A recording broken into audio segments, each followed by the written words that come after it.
So people ask the question, what about their own negativity, their own negative feelings, thoughts, emotions, and beliefs, and how their inner experiences of negativity may affect what it is that they share in the divine matrix. And what the ancient traditions say about this experience is nothing new.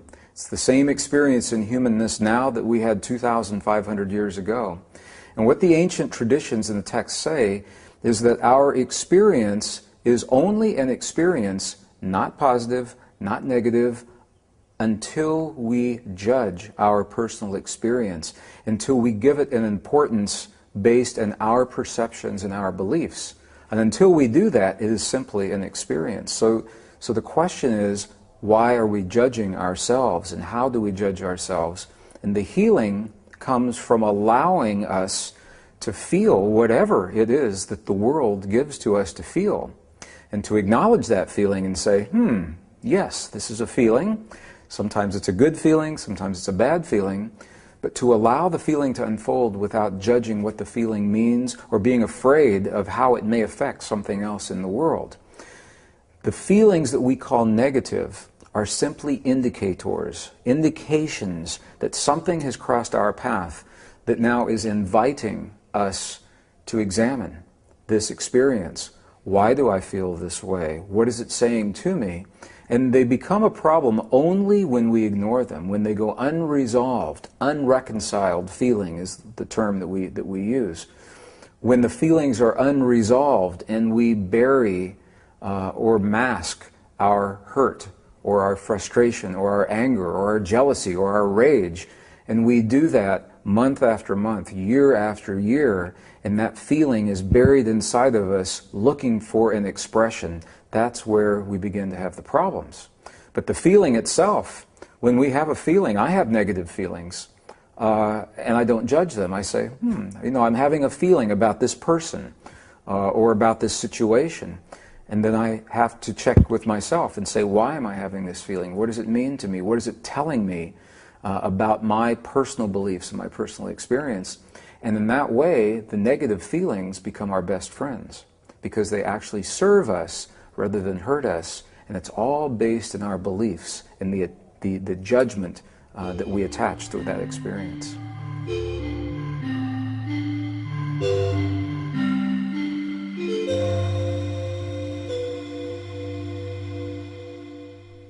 The ancient Essenes tell us in their texts 2,500 years ago, very precise language, that every human lives in this earth in three worlds at the same time.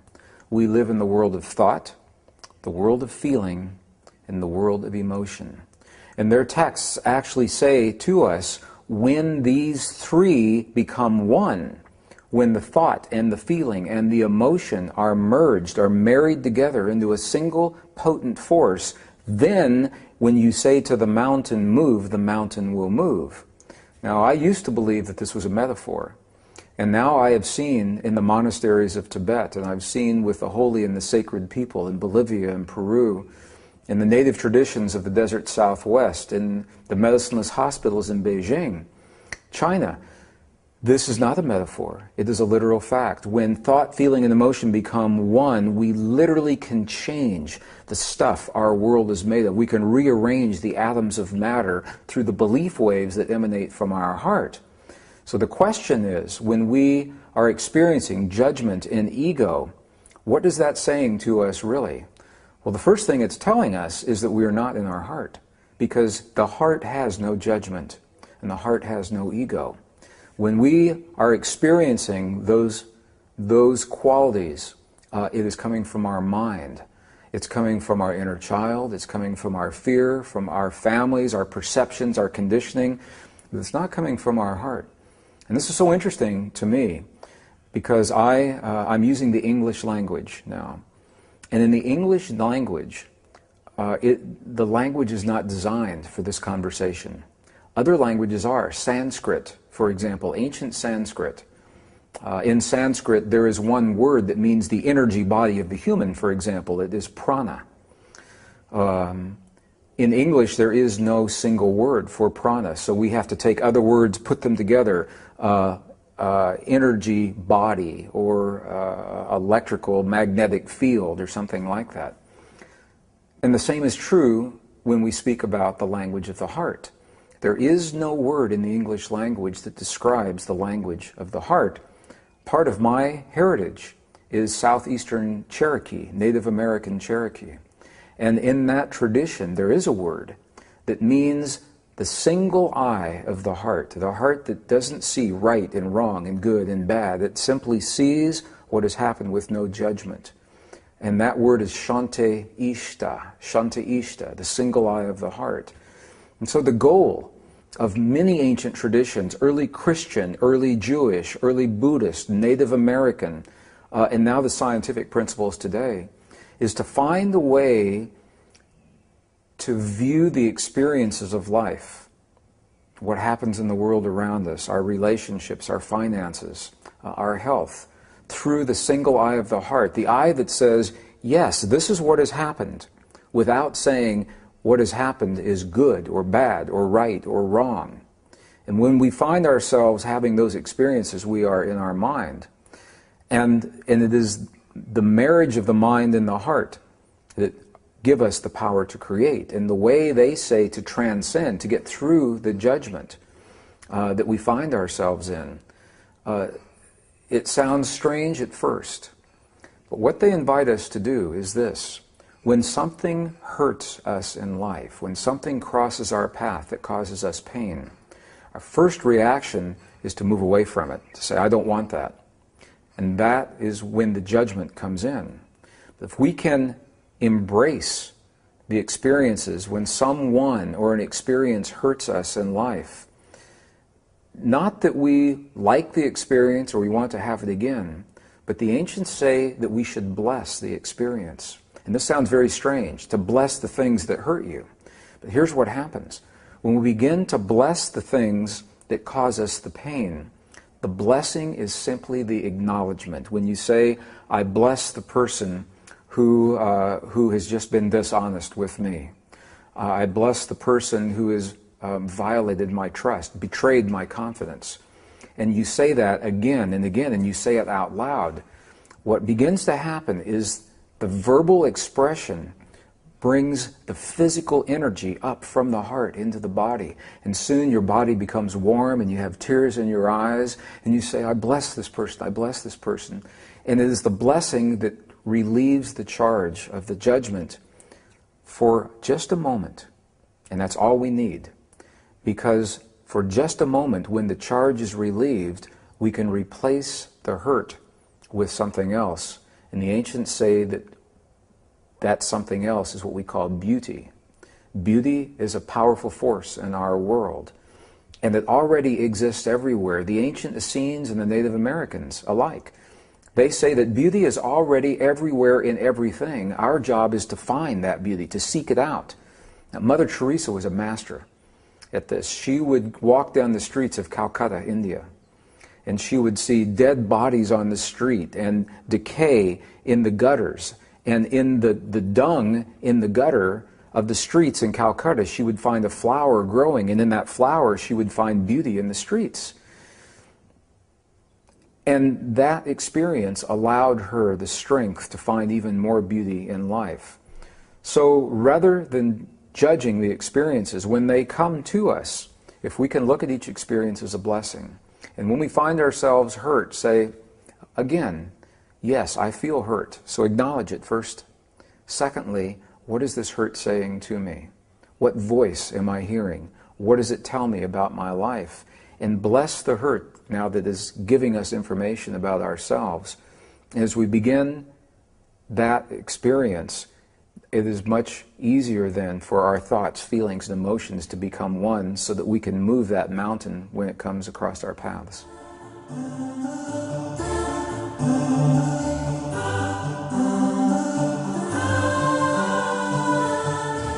So the question then that the scientist asks is, if we know the experiences work, if we know that when one person or a group of people come together and they share a common experience in their heart for a period of time, such as the International Peace Project in the Middle East, where people came together to feel the feelings of peace during the Lebanese-Israeli War in the early 1980s.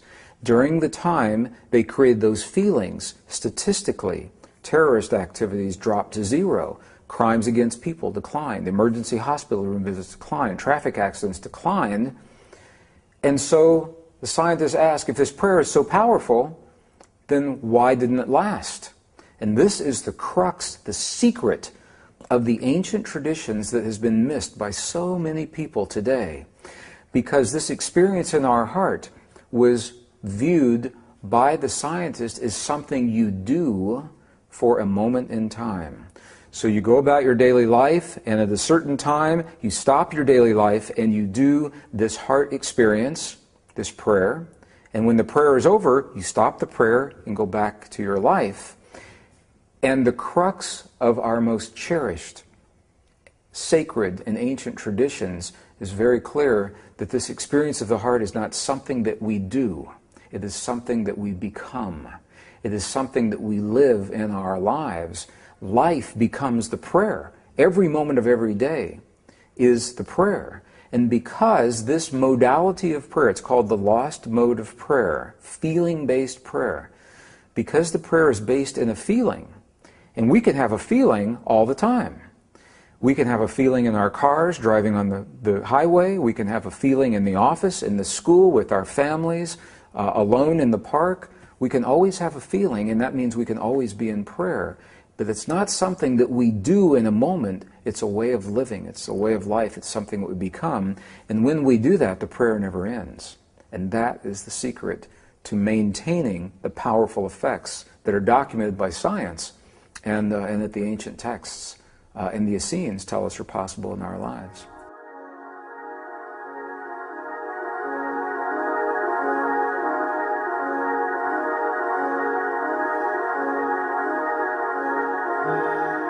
Absolutely. The whole idea, and the abbot in Tibet was so very clear when he said this, the new abbot. And I asked him the question through the translator. I said, what is the force that holds the universe together? We had already had the conversation that there is something out there. So I was asking for specifics from his Buddhist, Tibetan Buddhist perspective. I said, what is it that holds the universe together? What connects everything in the universe? And he had a conversation with the translator, and then he answered me with one word. He said, compassion. And I said, well, wait a minute. I thought that compassion is a feeling, an experience that we have in our bodies, in our hearts. I'm asking you, what is the force that holds everything together? And he answered me again. He said, compassion. And I said, well, is it an experience or is it a force? And he said, yes, it is both. And to me, that is so powerful, because it reminds us that we are born into this world with a power in our hearts that we already have, that we don't have to learn. It's already there. And it's a power that aligns us with the framework, with the matrix of the universe itself, as Max Planck called this field of energy, the matrix, in 1944. He coined the term, the matrix, to describe this network of energy that holds particles of the universe together. And from the Buddhist perspective, the Tibetan Buddhist perspective, they recognize that the experience of compassion, it's not just feeling sorry for someone or saying, oh, poor person, you know, they're having a bad day. In Western traditions, sometimes people think of compassion as that way. And that may be a part of it. But from the Buddhist perspective, it's much deeper than that. It is living life awake and conscious and present in our hearts in the moment, knowing that we are part of all that is, and that what we do every moment of life is affecting not only us, it's affecting the other side of the universe, and consciously living our lives respecting and honoring that relationship. And it's such a beautiful way to live. Now that scientists have been able to show us through the imagery of the Chandra X-ray Space Observatory, the mission of this observatory was to detect invisible fields of energy in the universe. So while scientists have always suspected that up to 90% of the universe, they say, is empty, And this observatory now is showing us that in the space that we once believed was empty, it's not empty. There's a lot of energy in there, and it looks like a web or a net of energy. And it is the compassion in our hearts that creates the waves, the belief waves of electrical and magnetic energy that align us with this field. This is our technical, Western, male-dominated, schematically oriented, scientific way of describing, and it sounds very complex. The Buddhist monk, the abbot, he says compassion, and he says the same thing. And they have always known this. And this is where it's so fascinating to me, because science is a language. And it is only one language that describes our world and our relationship to the world. There are other languages. And science is a relatively new language. It's only about 400 years old. Other languages are 7,000 years old in the case of the Vedas. So science is good, however, it's incomplete. And we know that science does not have all of the complete answers. So when we go into the other traditions to see how they describe our relationship to the universe, in some ways they're much more complete. So Western science now, modern science, is only arriving in the last years of the 20th century and early 21st century. They have just arrived at the understanding that the field is out there, and they're saying, what do we do with this field? On the one hand, and on the other hand, this is the place where the ancient traditions have always begun. Science has spent 400 years debating and trying to prove whether or not everything is connected, while these ancient traditions began with the understanding that of course everything is connected. They didn't spend 400 years proving the connection. Their 400 years was used exploring how we may use that connection to become better people and create a better world. And for me, as a scientist, this is the value of looking into our most ancient and cherished traditions, honoring our past. Don't throw it out the window, honor it, and marry that wisdom with the best science of today. And together they create a greater wisdom than either would give us individually. And I think that we need that wisdom now at this time in history to solve the problems that we see in our lives. Science tells us how things work. The ancient traditions tell us how to apply that understanding in our life.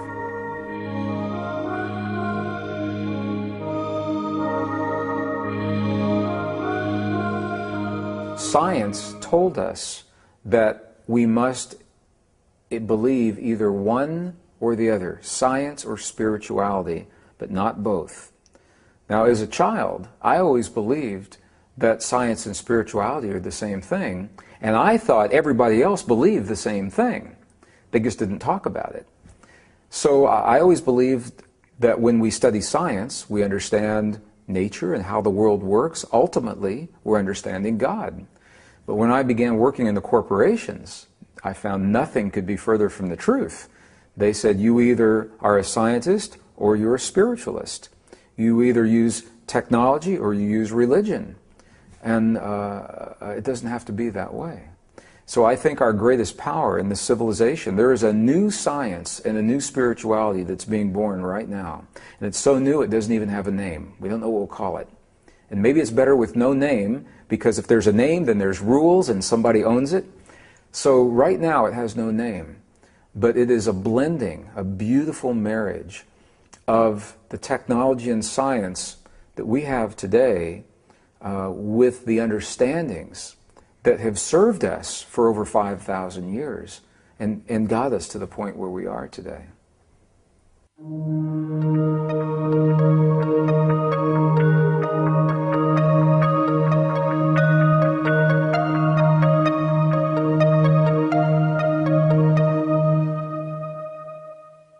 If I had the opportunity, if I came to this world from another world, and I could ask one question of myself in this lifetime, based on what I knew here that I couldn't find in that other world, I would ask the question, what is the one thing that we have in this world that would wake us up and remind us that we're a family, and that we are more than the differences that have separated us in the past, and that we're too precious to kill ourselves in war?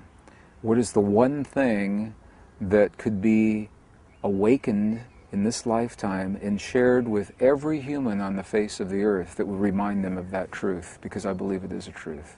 That's what I would ask.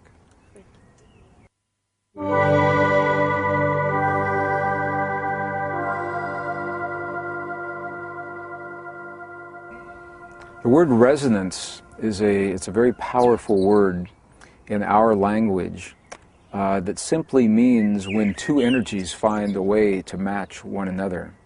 So for example, I'm a guitarist, so I'll use a guitar as an example. If I have two guitars in the same room, and I have one guitar leaning against one wall and another guitar against another wall, and I take one string and pluck the string here, this string on the other guitar will begin to vibrate as if it were the one that were touched.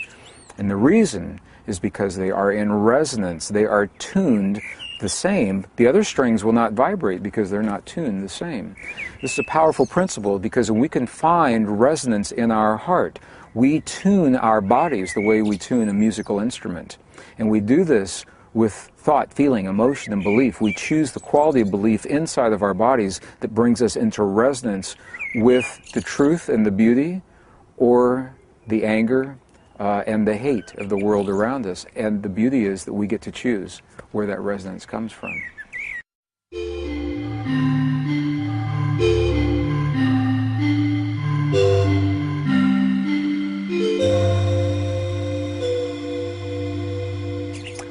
The principle of resonance is perhaps one of the most powerful principles in nature because it allows tremendous change to happen very quickly with a very few people in the kinds of things that we're talking about now.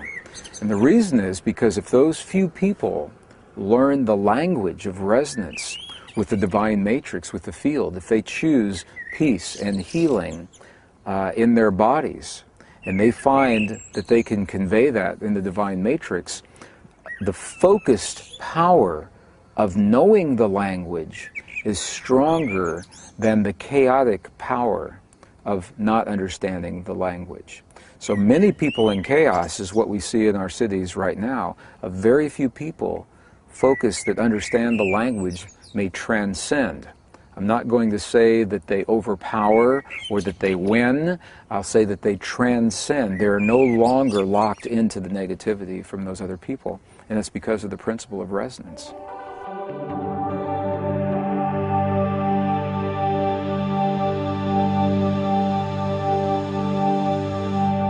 In our live programs, I often share a video, a very rare, beautiful, precious film that shows the healing of a woman from a cancerous tumor that is performed in the medicineless hospital in Beijing, China.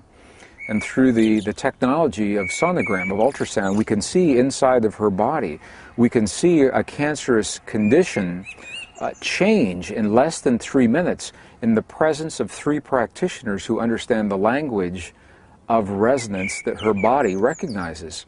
So when they create the feelings within their hearts of her healing, her body mirrors that healing back to them.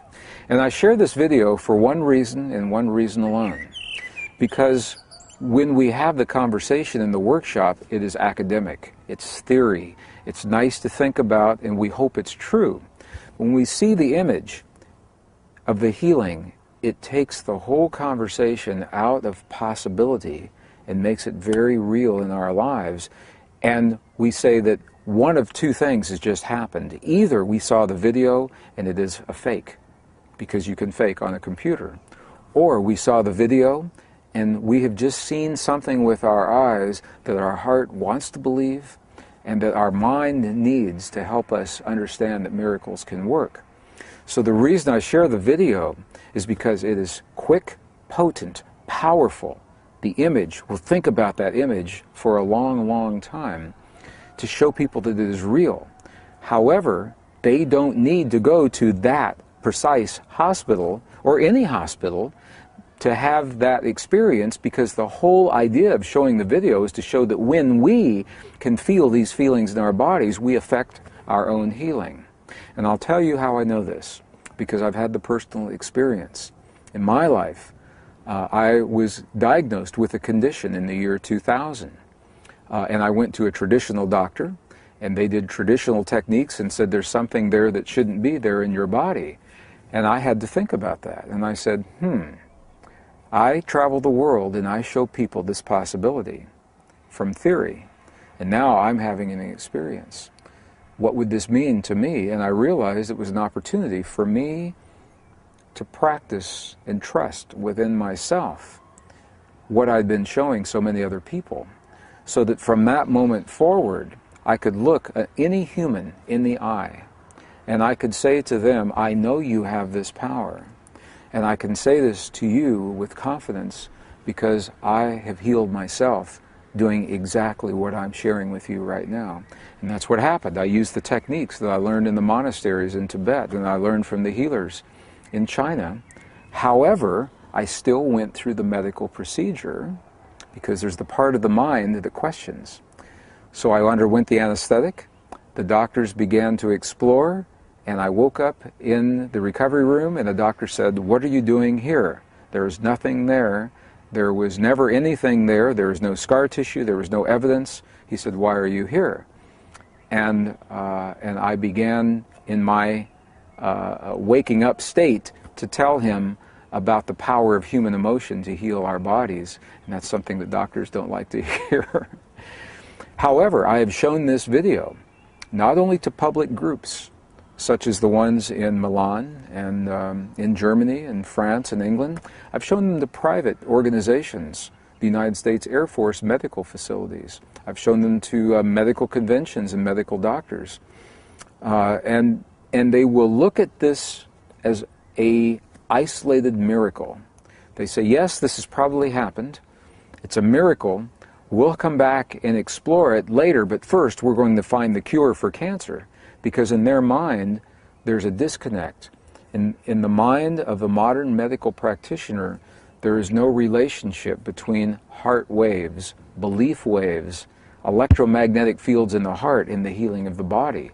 In their mind, there is the model that you must either use chemicals or drugs or physically remove or alter the body in some way to affect the healing. And I think this is changing. It's changing now. But whether it changes in the world or not, what I know is that I can go into any audience with any person on the face of this earth, and I can look them right into the eye, and I can tell them, I know this is true, and I know it because of my personal experience.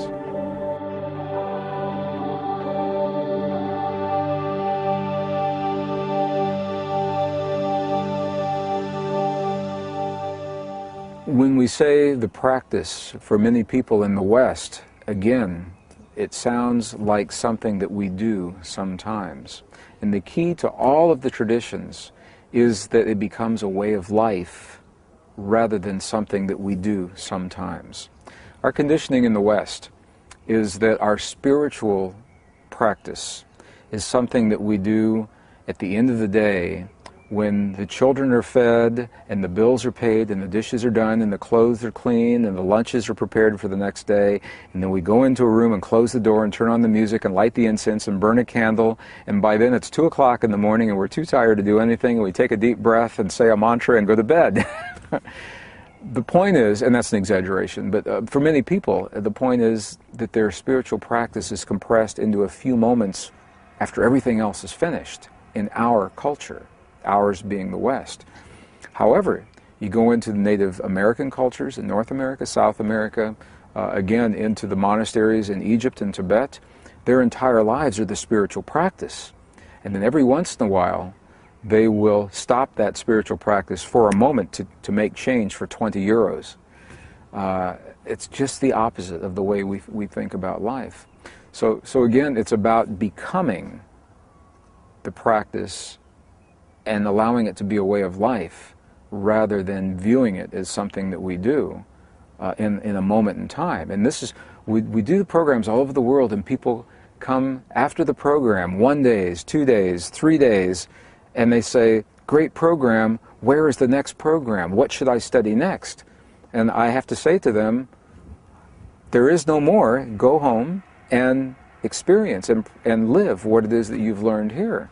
But for some people, the diversion, it's easier to go from workshop to workshop and study to study and teacher to teacher rather than embrace and live what they've learned already in their lives.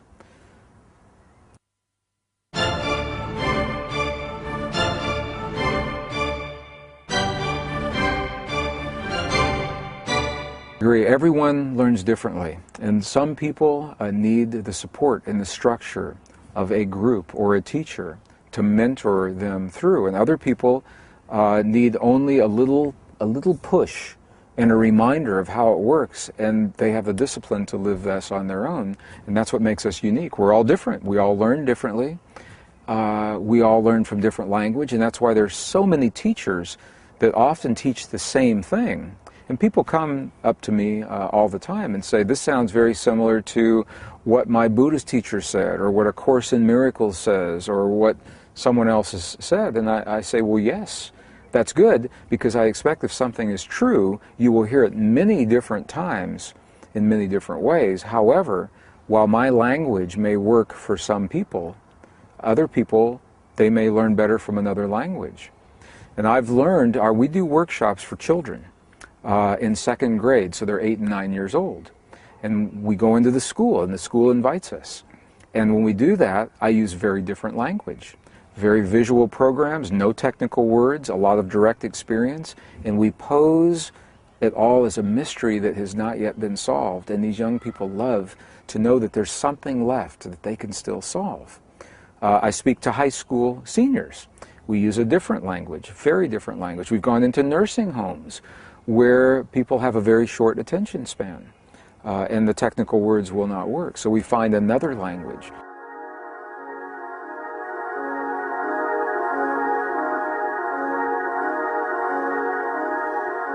So people ask the question frequently, within the divine matrix, is there a master plan?